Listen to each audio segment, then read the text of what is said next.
আজকে প্রথম কিন্তু আমার মেয়েকে নিয়ে বাজারে আসছিলাম। আসসালামু আলাইকুম গাইস, সবাই কেমন আছেন? আশা করি সবাই ভালো আছেন, আমরাও ভালো আছি। আজকে আমি এবং আমার মেয়ে এবং আমার প্রাণপ্রিয় স্ত্রীকে নিয়ে আমরা বাজারে যাচ্ছি। আমরা কিন্তু আজকে অনেক অনেক কেনাকাটা করব, এই জন্যই কিন্তু বাজারে যাওয়া। মাসের প্রথম, বুঝতেই পারছেন, আর সারা মাসের বাজার কিন্তু আমরা যারা চাকরিজীবী আছি তারা কিন্তু মাসের প্রথমেই বাজারটা করে নিই। আমরা কিন্তু আজকে সকাল থেকে প্ল্যান করেছিলাম একটু আগে বের হব, কিন্তু একটু লেট হয়ে গিয়েছিল, রাত হয়ে গিয়েছিল। রাতের জন্য কিন্তু অনেক অনেক খারাপ লাগছিল যে আমার মেয়েটাকে নিয়ে এত রাত্রে কেমনে বাজারে। আমরা দুইজন কিন্তু সবসময় বাজারে যাই, আর আমি একা কখনো বাজারে যাই না। আমি যখন যাই তখন কিন্তু শিলাকে নিয়েই যাই। আমার যদি সামান্য পরিমাণে কাঁচা তরকারিও কিনা লাগে তাহলেও তাকে আমি নিয়ে যাই, কারণ একা একা বাজারে যেতে আমার ভালো লাগে না। আর তাকে নিয়ে যাওয়ার কারণ হচ্ছে সে যেন এসব কিছু চিনতে পারে। আগে তো উনি সেরকম ভাবে বাজার করে নাই, বাজার না করার কারণে কিন্তু তাকে আমার সবকিছু চিনানোর জন্যই কিন্তু তাকে বাজারে নিয়ে যেতে হয়। বাজারে আসার পরে সর্বপ্রথম আমার মেয়েটার জন্য বিভিন্ন ধরনের কসমেটিক্স লাগবে, সেগুলো কিন্তু নিয়ে নিয়েছি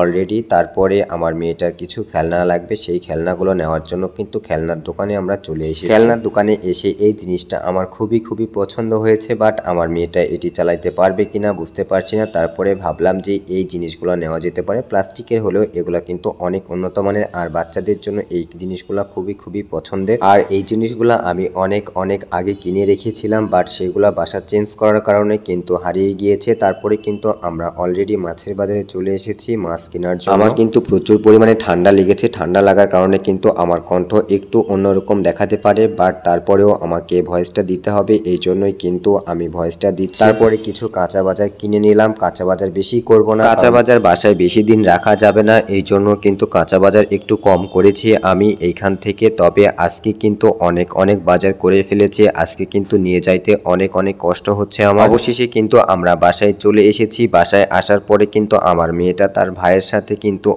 অনেক মজা করছে এবং গল্প করছে। সে কিন্তু অনেক গল্প শুনতে পছন্দ করে। আমার আব্বাজান খুবই সুন্দর গল্প বলতে পারে, আপনারা সবাই দেখছেন। সে কিন্তু বই পড়ে গল্প করছে, আর বই পড়তে সে খুব পছন্দ করে আমার বাপজান। তো বাজার থেকে আসার পরেই কিন্তু আমার অনেক শরীর খারাপ রাখছিল, এই জন্য কিন্তু আমি অলরেডি সোফাতে শুয়ে পড়েছি, কারণ আমার আর হাঁটতে ইচ্ছে করছে না। বাজারে যে আজকে প্রচুর পরিমাণে প্রেসার হয়ে গিয়েছিল। আমার এমন অবস্থা হচ্ছিল যে আমি বাসায় যেয়ে শুয়ে পড়বো, কারণ শরীরটা ক্লান্ত লাগছিল। আর বাজারে এত পরিমাণে গরম, আর মাছের বাজারে যেহেতু জীবনটা শেষ হয়ে গিয়েছে আমার। কাঁচা বাজারে কিন্তু এমনিতেই নরমালি অনেক নোংরা হয়, তবে আমাদের রাজশাহী বাজারটা কিন্তু তারপরেও অনেক পরিষ্কার আছে। সো গাইজ, আজকে আর বেশি টাইম নিব না, সবাই ভালো থাকবেন, সুস্থ থাকবেন। আজকে এ পর্যন্তই, সবাই আমাদের জন্য দোয়া করবেন।